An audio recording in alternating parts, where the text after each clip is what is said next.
Yeah.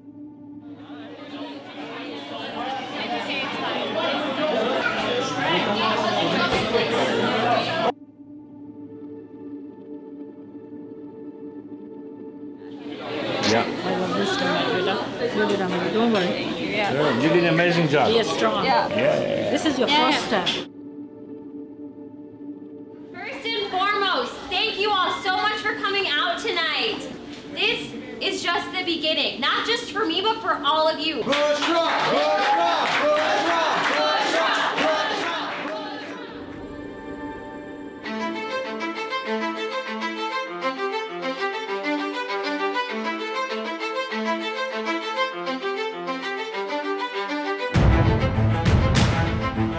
Hey, what's up? I'm Bushra Amiwala. To me, running for office seemed like the perfect thing to do while in college because I figured when else would I have the better time to do something like that, to represent my district, my hometown, my community. The change starts here, not just in Cook County, but in the United States. Thank you all.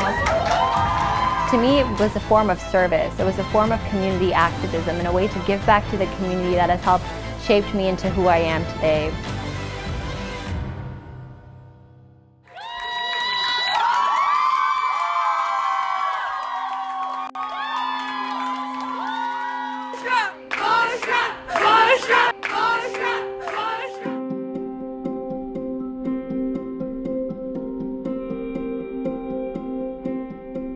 I feel confident with makeup on, 100%. I don't think I've ever been able to emulate the same level of confidence without makeup on.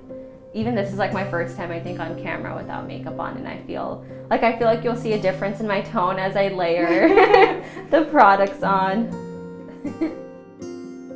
I found when I was running for office, people loved to talk about what I looked like, and they talked about that way more than they talked about my policy ideas or my politics or what I stood for. And as someone who's vying to be an elected representative, that's a huge challenge. So when you go to cast your vote and you cast your ballot, you remember the policy ideas that some of the male opponents of mine would present, and you would see the name Bushra Amiwala and you'd be like, oh, well, what does she even stand for? Like, she's just this Muslim girl. And there was literally a debate between my two male opponents and I, and there was a news article that highlighted that debate, and it talked about the two policy ideas that each male opponent presented. And it literally said, and Bushra Amiwala wore a stylish light pink hijab to the forum. And if that doesn't speak like volumes to just some of the barriers and preconceived notions that people have for women, that they only care about what we dress like or what we look like, then I don't know what is. So what was the conversation like when she told you she was running for office? We said, okay, if you really wanted to do that, sure, we will support you, you know? Yeah. But I was scared and I said, no, think twice. And she said, why not, Mom?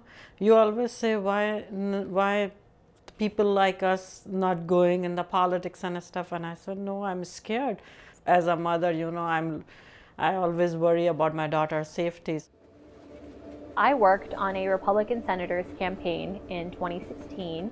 My job was to go door to door to various registered Republican voters' homes and ask them a series of 5 questions. And the first question on that list was, on a scale of 1 to 10, how fearsome are you of an Islamic terror attack on US soil? And that was the first question I had to ask. And as I went door to door, I asked that question, I realized that the responses were 8 or above across the board. And that inspired me to insert question number 1.5, which was, why? In high school, I was really involved with the youth group at this mosque. So I would come every Saturday, I would bring my brother, and we would hang out with a bunch of other Muslim kids because I didn't have that many Muslim friends in high school, but I really wanted that community, so I found it at this mosque. My faith teaches me that intention comes before everything. And I think being in politics and not having a political strategist, not having an advisor or anything like that, a lot of important big political decisions I made on my own. And I made with my own intuition, with my own gut. And again, it's that intentionality piece that comes before everything. And that's it. Oh, it's so cool. Look at all those women. I know. Isn't that so amazing? So when the front cover came out, like a bunch of people were mentioning me in the comment section on Instagram, and I was like, why does everyone get, like, my phone was blowing up. And that's when I looked and I was like, oh my God, I'm on the cover of Time magazine. Like, I cannot believe that just happened.